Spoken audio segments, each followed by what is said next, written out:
nous allons continuer pour dire que les hommes veulent que tout ce que l'on fait soit rose. C'est ce qui fait de l'homme un imparfait. Et Dieu est imparfait. Quelqu'un qui est imparfait, un être créé par un homme, celui qui l'a créé est par un être supérieur, Dieu. Si Dieu est parfait, c'est que les hommes sont imparfaits. Donc, dans tout ce que les hommes font, il y a une imperfection. Et c'est ce qui caractérise, c'est le nom même que nous a donné Dieu. Al-Insan, un homme pécheresse, quelqu'un qui pêche, hein? Un pécheresse,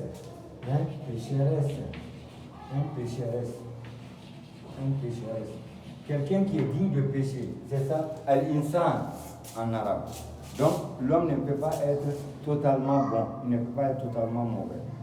Donc, Einstein, il dit, il est plus facile de désintégrer un atome qu'un préjugé. Vous voyez, les préjugés ont trop détruit. Quand on vous colle un préjugé, ou bien si votre famille a un préjugé, c'est pour le reste de la vie. En tout cas, pour ce qui concerne votre lignage, hein, votre généalogie.